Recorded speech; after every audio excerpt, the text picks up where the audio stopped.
मोक्षमार्गस्य नेतारं भेत्तारं कर्मभूभृतां ज्ञातारं विश्वतत्त्वानां वन्दे तद्गुणलब्धये। हम सब लोग सूत्र नंबर 11 का उच्चारण करेंगे। आप सब लोग अपनी जिनवाणी में चतुर्थ अध्याय का 11वां नंबर सूत्र निकाल लें। वयंतरः किन्नर किम पुरुष महोरग गंधर्व यक्ष राक्षस भूत पिशाचः। वयंतरः किन्नर किम पुरुष महोरग गंधर्व यक्ष राक्षस भूत पिशाचः। इस प्रकार से यहाँ सूत्र का उच्चारण किया। अब बोर्ड के माध्यम से इस सूत्र का अर्थ समझते हैं। चतुर्थ अध्याय का सूत्र नंबर 11वां। वयंतरः किन्नर किम पुरुष महोरग गंधर्व यक्ष राक्षस भूत पिशाचः। इस प्रकार से यहाँ से लेकर यहाँ तक एक समस्त पद है और इसको बहुवचन में रखा है क्योंकि ये 8 प्रकार के व्यंतर होते हैं। व्यंतर जाति जो देव हैं वो 8 प्रकार के होते हैं। इनके अंदर भी भेद प्रभेद होते हैं, जैसे किन्नर किम पुरुष आदि 10-10 प्रकार के होते हैं और उनमें भी भेद प्रभेद बहुत होते हैं। तो इस प्रकार से तो व्यंतर जो जाति के देव हैं वो 8 प्रकार के हैं। पहला हो गया किन्नर, दूसरे हो गए किम पुरुष, तीसरे हो गए महोरग, चौथे नंबर में हो गए गंधर्व, 5वें में यक्ष, 6वें में राक्षस, 7वें में भूत और 8वें में पिशाच। इस प्रकार से किन्नर किमपुरुष महोरग गंधर्व यक्ष राक्षस भूत और पिशाच ये 8 प्रकार के व्यंतर जाति के देव होते हैं। व्यंतर जाति के जो देव हैं इनका मध्य लोक में स्थान पाया जाता है। वैसे तो खर भाग और पंख भाग में जो स्थिति पहले बताई थी कि इसमें से जो राक्षस जाति का जो देव होता है व्यंतर, वह इस चित्ररत्न पृथ्वी के एक भाग में रहते हैं और 7 प्रकार के जो व्यंतर होते हैं वो दूसरे भाग में रहते हैं। मतलब उनका वहाँ पर जन्म होता है। रहने का जो उनका स्थान है वो सर्वत्र मध्य लोक है। किसी भी द्वीप में जाकर के, किसी भी समुद्र में या किसी भी पर्वत में आदि अनेक स्थानों पर इन व्यंतरों का निवास होता है। इनके भी भवन, भवनपुर और आवास ऐसी व्यवस्थाएं होती हैं। कुछ हैं जो भवन में ही रहते हैं, कुछ हैं जो भवनपुर में रहते हैं और कुछ हैं जो आवास में रहते हैं और कुछ व्यंतर ऐसे हैं जो भवन में भी, भवनपुर में भी और आवास में भी रहते हैं। जो चित्रा पृथ्वी में जो भवन बने हुए हैं उनमें रहना, पृथ्वी के समतल आदि में जो भवनपुर आदि बने हुए हैं उनमें रहना और जो रमणीय स्थान हैं जैसे तालाब है, सरोवर है, पर्वत है, वृक्ष हैं, गुफाएं हैं, शून्यागार स्थान हैं आदि ऐसे जो स्थान हैं वो आवास कहलाते हैं। उनमें भी इनका निवास आदि पाया जाता है। तो व्यंतर जाति के जो देव हैं वो यत्र तत्र सर्वत्र मध्य लोक में कहीं भी विचरण कर सकते हैं और कहीं भी अपना निवास स्थान बना सकते हैं या वहाँ पर रह सकते हैं। इस प्रकार से ये व्यंतर जो सर्वत्र यहाँ वहाँ विचरण करते रहते हैं, यही वही व्यंतर जाति के देव हैं। जब तीर्थंकरों की जन्म की सूचना देने के लिए इनके यहाँ भेरियाँ स्वमेव ही बजने लगती हैं। सभी व्यंतर जातियों के जो अपने भवन हैं या भवनपुर आदि हैं वहाँ पर जो भी भेरियाँ हैं वो स्वमेव ही क्या होने लगती हैं, बजने लगती हैं जब तीर्थंकरों का क्या होता है, जन्म आदि होता है। तो इस प्रकार से ये व्यंतर आदि के ये व्यवस्था थी, कुछ विशेषताएं थी। अब इसमें जो 8 प्रकार के जो व्यंतर हैं उनमें से अपन कुछ व्यंतरों के बारे में जानते हैं कि उनका स्वभाव और स्वरूप कैसा होता है। किन्नर जाति के जो देव होते हैं वो इसी पृथ्वी से 20 योजन ऊपर विजयार पर्वत की इसी किन्नर नाम की नगरी में रहते हैं। वहाँ इनका निवास स्थान है।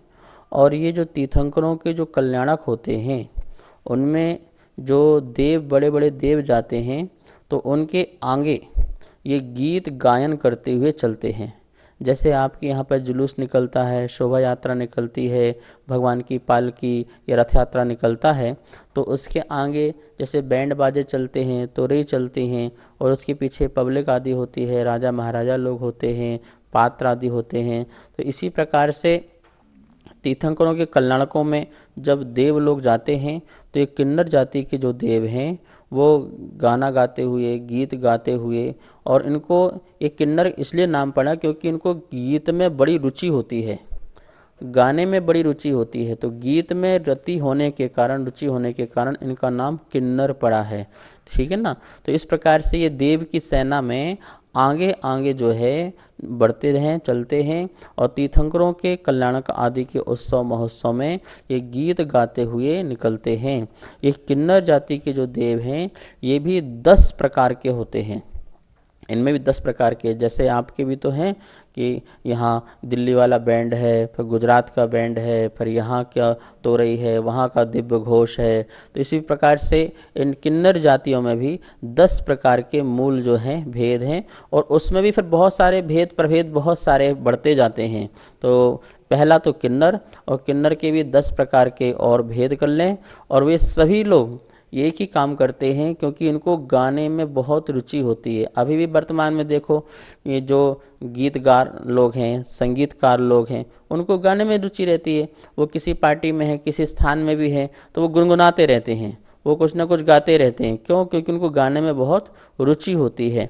तो इसी प्रकार से जो किन्नर जाति का जो बैंतर होता है वो बहुत ही गीत आदि में रति रखता है, इसलिए वो किन्नर जाति का वेंतर कहलाता है। दूसरे किम पुरुष नाम के वेंतर देव रहते हैं, और धवला में इसका आया हुआ है, जो प्रायः मैथुन में रुचि रखते हैं, काम सेवन में रुचि रखते हैं।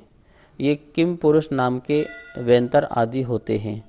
ये अपने सदा ही भोग सैया में या भोग स्थान में या अपनी देवियों के साथ रमणीय स्त्रों में रमण करते रहते हैं।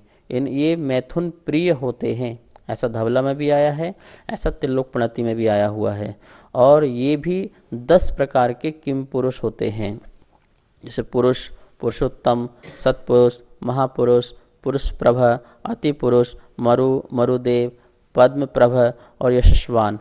इस प्रकार से ये 10 प्रकार के किम पुरुष होते हैं।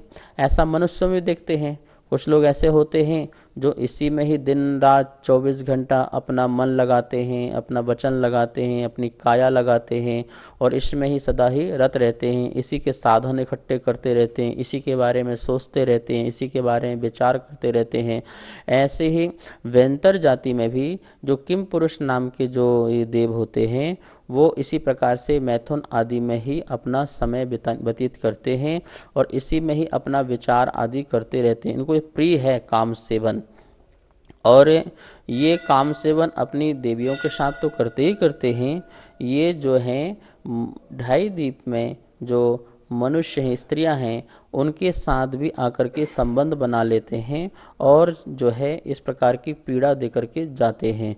तो यह जो इस प्रकार की जो क्रिया करने वाले जो देव हैं, ये किम पुरुष नाम के जो हैं, ये वेंतर जाति के देव कहलाते हैं।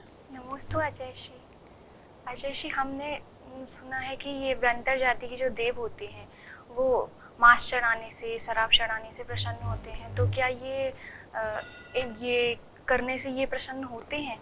लोक में जो वेंतर जाति के देव हैं तो ऐसी मान्यता बना रखी है कि वो हमारे द्वारा मांस अर्पण आदि करने से वो उसे ग्रहण करते हैं, मदरा आदि को चढ़ाने आदि से वो उसे ग्रहण करते हैं।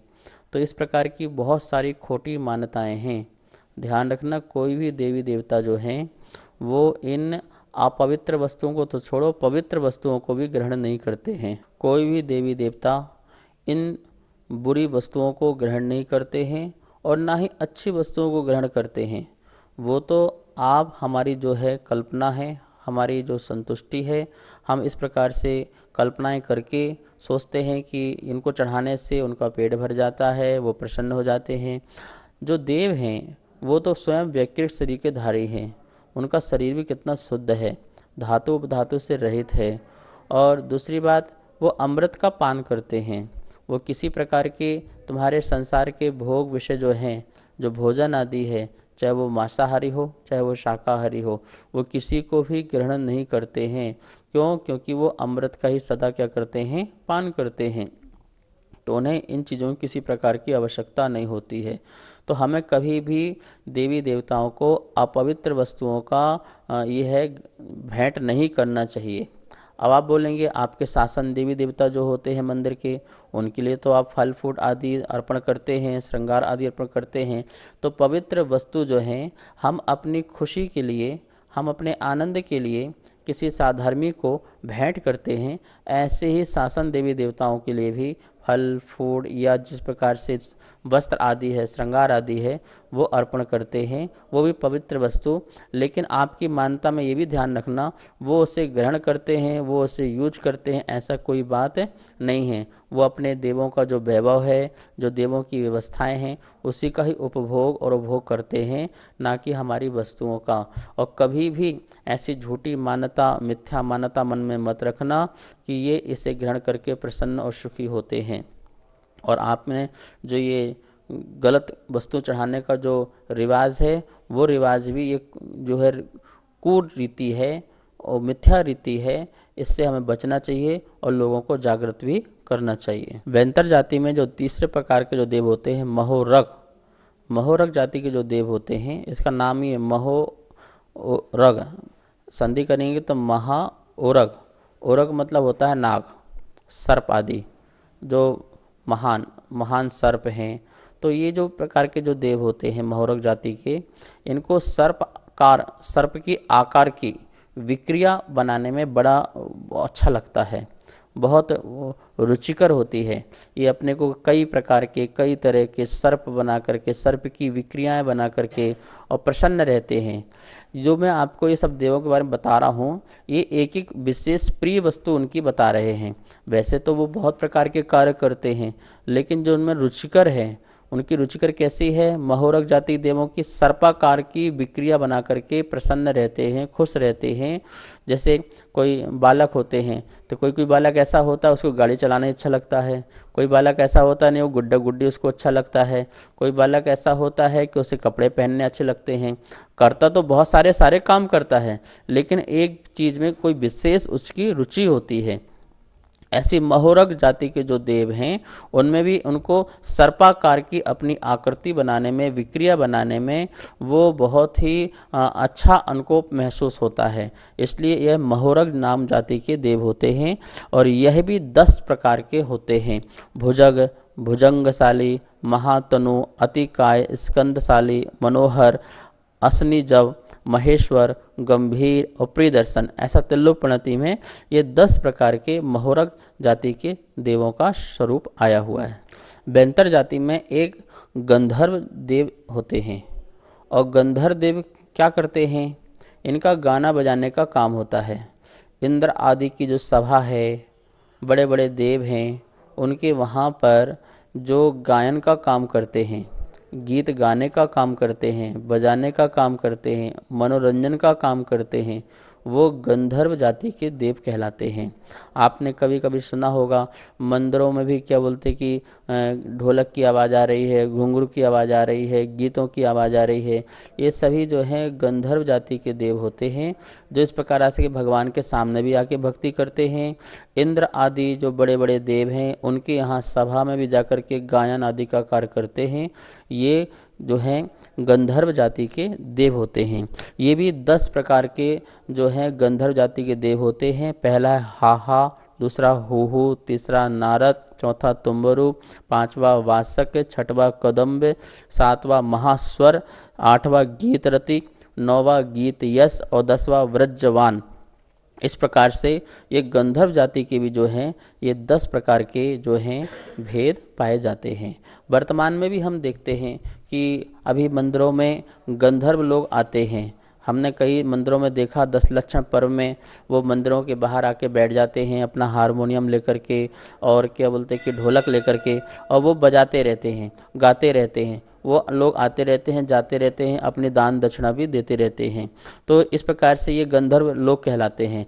ऐसे ही देवों में भी, बैंतर जाति के देवों में जो गंधर्व है, जो विशेष रुचि रखता है और उनका यह कार्य है कि बड़ी बड़ी सभाओं में जाकर के वहाँ पर गायन प्रस्तुत करना, अपना गीत कला आदि की प्रस्तुति दिखाना और उस प्रकार से स्वयं प्रसन्न होना, दूसरों को भी प्रसन्न रखना, या भगवान के मंदिर आदि जिनालय में आदि जाकर के जिन भक्ति आदि करना गीत आदि के माध्यम से। तो इस प्रकार से ये गंधर्व जाति के बैंतर देव होते हैं। बैंतर जाति में एक यक्ष नाम करके देव होते हैं। ये यक्ष जो हैं, आचार्यों ने लिखा है धवला पुस्तक आदि में कि ये लोभ प्रवृत्ति वाले होते हैं। जो यक्ष हैं अति लोभ प्रवृत्ति रखते हैं, वो यक्ष देव होते हैं। और इसलिए इनको व्यवस्था दी जाती है भंडागार की।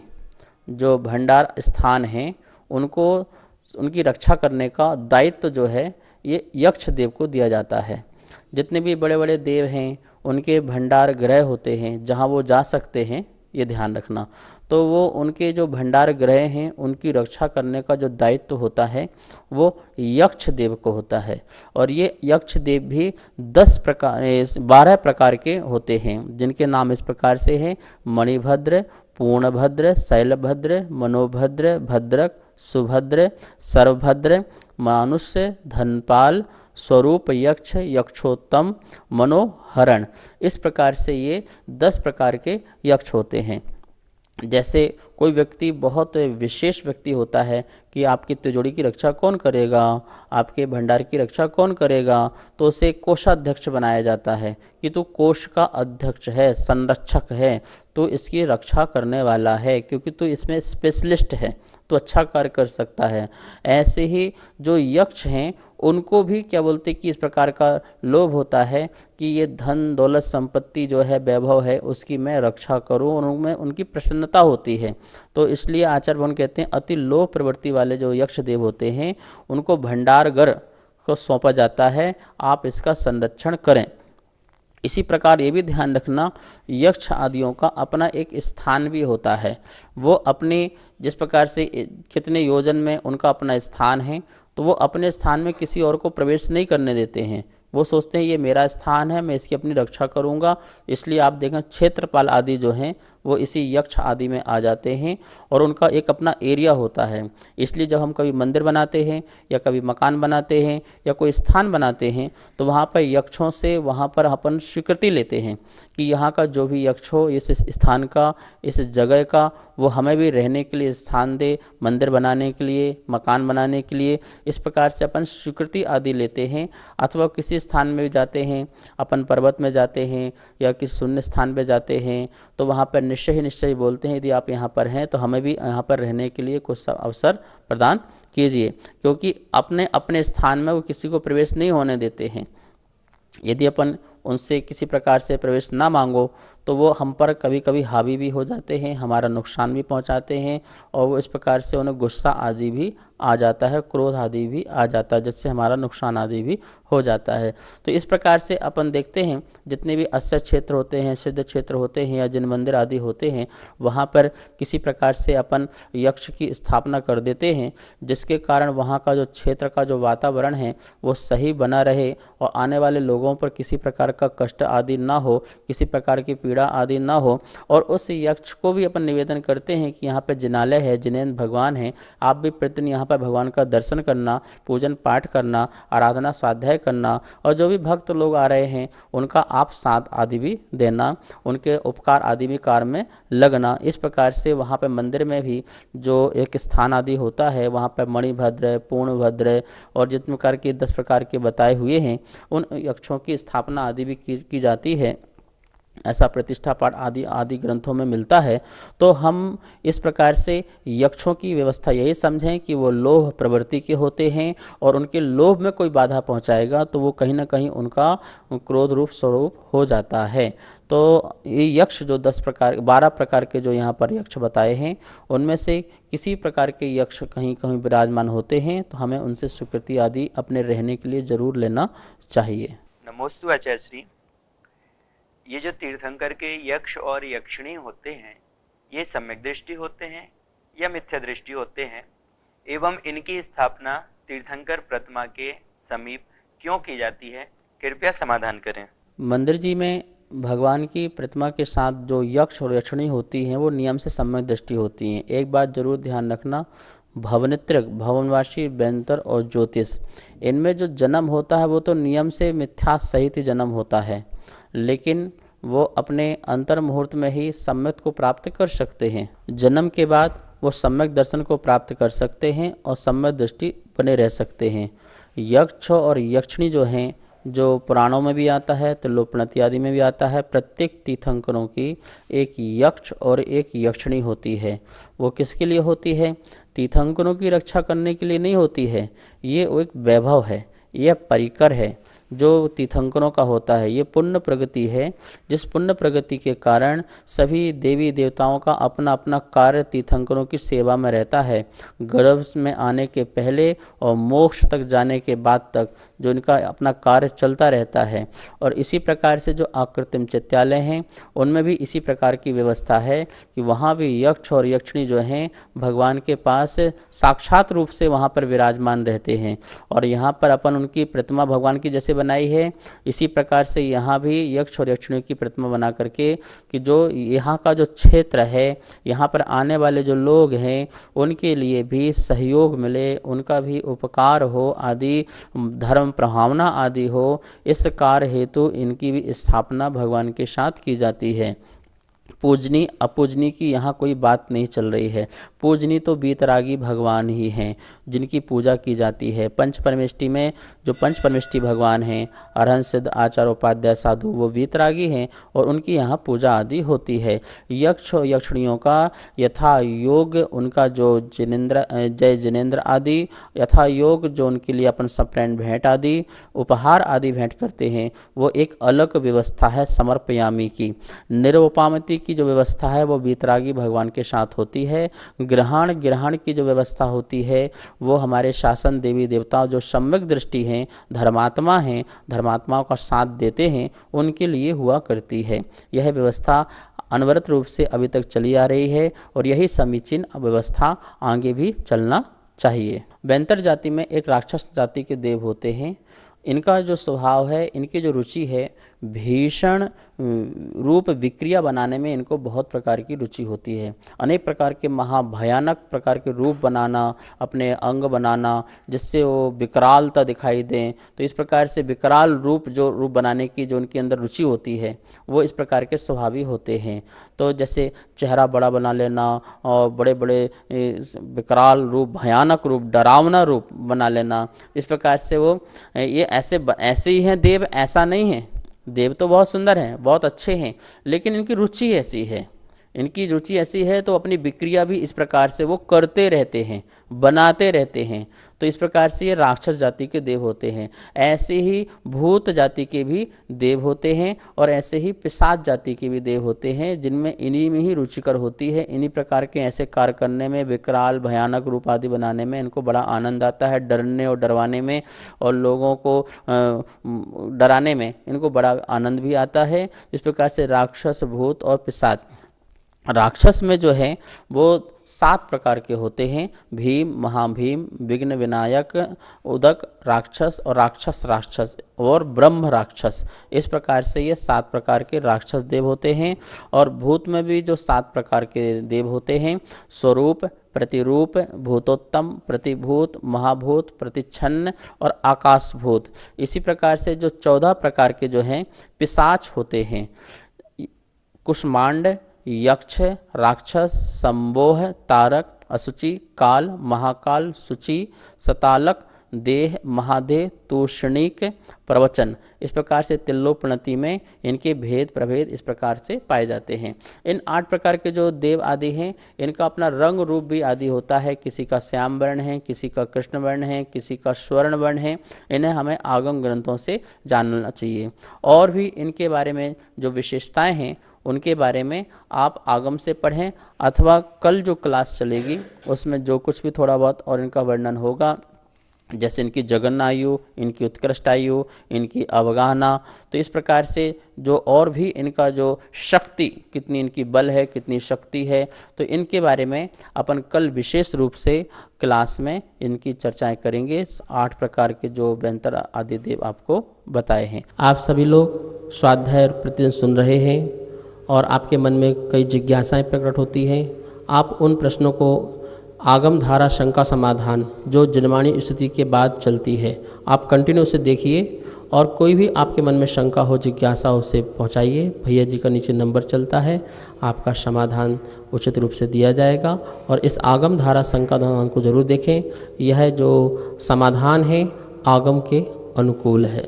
जा वाणी के ज्ञान से सूझे लोकालो, सो वाणी मस्तक धरो सदा देत हो धो।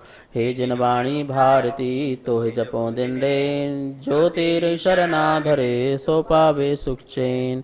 सभी को बहुत बहुत मंगल आशीर्वाद। सभी को सादर जय जिनेन्द्र। हमारे पास तत्वार्थ सूत्र के प्रथम अध्याय की पुस्तक छपकर आ चुकी है, जिसमें चित्रों और स्लाइडों के माध्यम से सरलीकरण करके अर्थ समझाया हुआ है, जो आचार्य श्री के श्रीमुख से समझाया गया है। और जो भी महानुभाव इस तत्वार्थ सूत्र की प्रथम अध्याय की पुस्तक को मंगवाना चाहते हैं एवं द्वितीय एवं तृतीय अध्याय की पुस्तकों को छपवाना चाहते हैं, वो नीचे दिए गए नंबर पर संपर्क करें। एवं जो भी पुण्यार्जक बनना चाहते हैं वो भी नीचे दिए गए नंबरों पर संपर्क करें। धन्यवाद। जय जिनेन्द्र।